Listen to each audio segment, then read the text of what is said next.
How you doing, everyone? Welcome back to Éire. My name's Ben.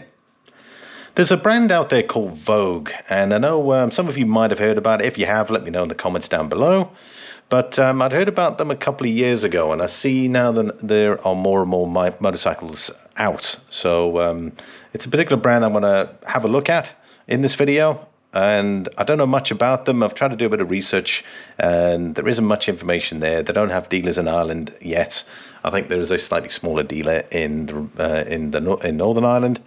But I thought we'd have a look at the video. We'll have a look at two bikes, and hopefully we'll, discover what this brand is all about. So if you enjoy the video, please hit the like button, leave a comment down below, and if this is the sort of videos you like, please don't forget to subscribe. So let's get started and find out a bit more about this brand.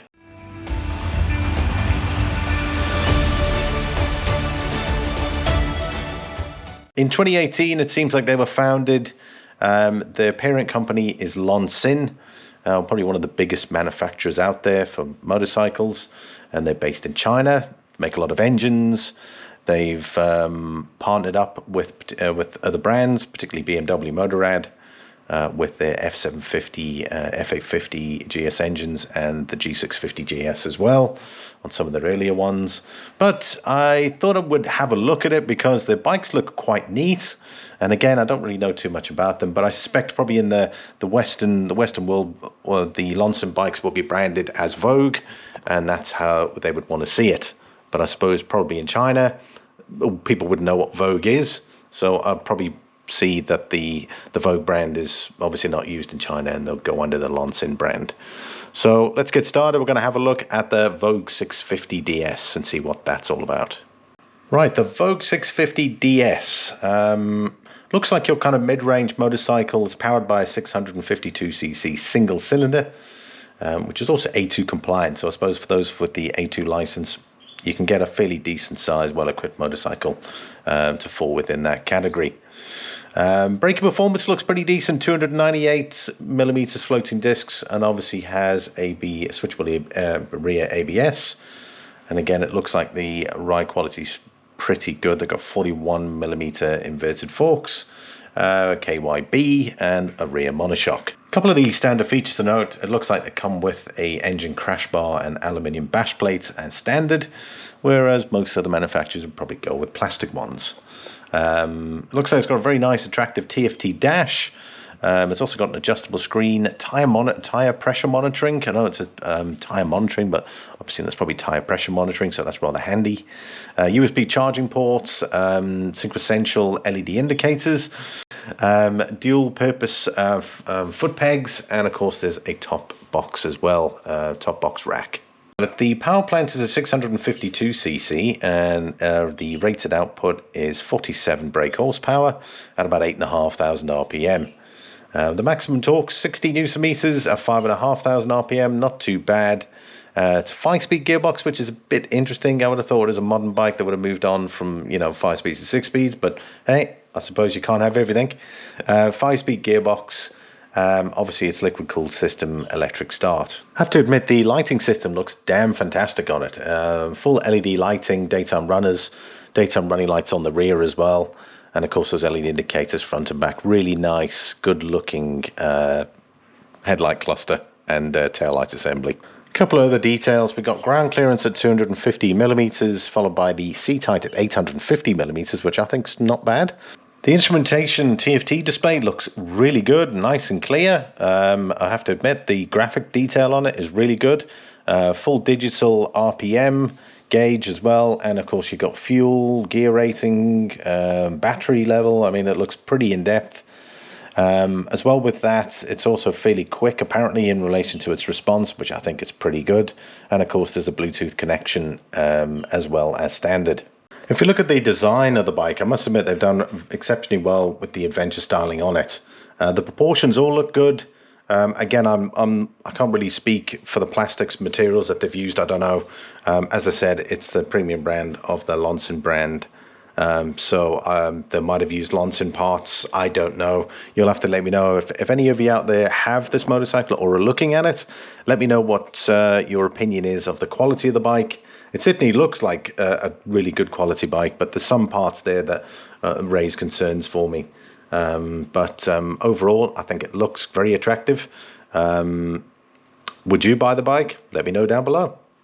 I know I'd mentioned pricing in relation to not being available in Ireland, but I suppose when we look at the comparisons of what it's being sold for in Europe, I look at the Belgium site here, and they're saying the 650DS is €7,699, but for 7,700, it's an exceptionally cheap bike, in my opinion, for something like that. But again, what do you compare it with? What do you think? What would you compare this Vogue that is made by a brand called Loncin in China, and where would you think the competitors would be in this? I suppose that's my question to you guys out there. So let me know in the comments down below, who do you think the competitors are to this bike, especially at that price? Right, the next motorcycle we're going to look at is a new model that is coming out. It's the Vogue 900 DSX. Now, it's obviously their larger one, which supersedes the 650DS as the previously biggest adventure bike that they do. So looking at the details of the bike, I must say it looks very impressive, and especially for the price range. Now, I've only got sterling prices at the moment, but in euros, when you do the conversion, I think it's £8,799 sterling. And again, that's excluding on the road. So you're probably looking at about the conversion into euros, about 10,500 euros, roughly speaking. Now, again, that depends on various factors. So, that could most likely change. But for 10.5 grand, looks like you're getting that cracking bike. So let's have a look at some of the features. Right, let's have a look. So this bike features an 895cc inline 2-cylinder engine. It looks like 8-valve double overhead cam cylinder heads. Produces a whopping 70 kilowatts, which is about 95 horsepower at 8250 RPM. Torque rating is strong at 95 Newton meters at 6250, which I think is pretty good. So let's have a look at some of the specs. It's got a slipper clutch, which is nice. 6-speed gearbox, like I said, with the 650DS. Oh, sorry, yeah, 650DS. That had a 5-speed, which I thought was really odd. Most motorcycles, I think even my 12-year-old motorcycle, my first motorcycle I had a 6-speed gearbox. But anyway, electronic fuel injection, 12 volts, battery, electric start, final drive assist chain. So pretty much your standard specification there. Suspension system, you got KYB inverted fork, adjustable preload, and hydraulic. You're looking at about 194 millimeters of travel, and obviously it's got the single shock absorber with rods, adjustable with preload, hydraulic, travel of 198 on the rear. In relation to the brakes, the department, you've got a double floating disc 305 millimeter Brembo 2-piston clamp, which I think is very nice. So you've got Brembo brakes front and back. Single disc 265 millimeter on the rear with a single piston, and of course you've got you can disable the ABS as well. In relation to electronics, obviously it says electronic accelerator control, so I presume that's probably cruise control. You got 4 power modes, or it says power modes, but probably 4 ride modes is probably the correct term. You got rain, economical, sport, and cross country. And there's also traction control on that, which is awesome. The TFT display, you got a 7-inch, which I think is great, nice big. It's also HD compatible as well, which is nice. And there's a front camera integrated into that, which I think is really good. You've got tire pressure monitor, and of course the Bluetooth connectivity. Basic nav, it says, so I'm not sure there could be basic navigation with that. USB and 12-volt socket. Some of the other features, you've got a keyless ignition system, which I think is super nice. On some, you probably find that as an extra on most of the motorcycles, or not available. Heated hand grips, as well as you've got a heated seat. Now that is something, I have to admit. I don't know why I didn't think about heated seats ages ago, when they start introducing bikes with heated hand grips, because there's nothing like a nice warm seat, particularly in winter. Another thing to note, they've gone with a tubeless system, so they've got a 21-inch front wheel there, and they've got the spokes on the outside, which I think is really good forward thinking there, so you don't have to worry about tubes in the tires. So very, very nice indeed. Additional specs there: ground clearance 190 millimeters, unladen weight at 238 kilograms. It's got a fuel tank of 17 litres, which isn't bad, I suppose, in relation to other competitors. Wheelbase 1580 millimeters. Seat height lower than the 650DS, oddly enough, at 825 millimeters.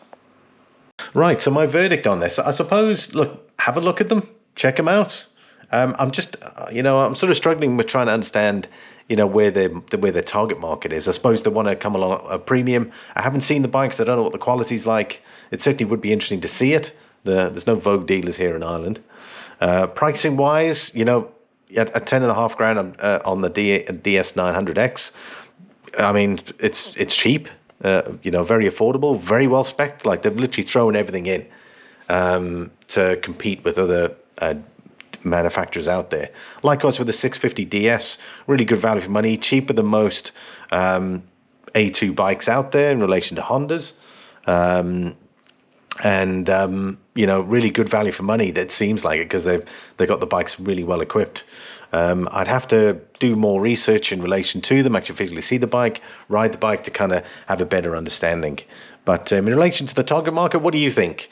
Who would you compare this bike with? You've got really long outstanding brands out there. You've got Hondas, you've got Yamahas, BMW, you've got Triumph. There are a lot of brands out there that are established and well known. Are you willing to take a risk? Would you be willing to take a risk on something like this? Something new, fresh, very affordable, very well equipped, well spec'd. I suppose that's a question I'll ask you guys. Is this something that you would take a risk on, instead of sticking to the regular brands that you all love and know?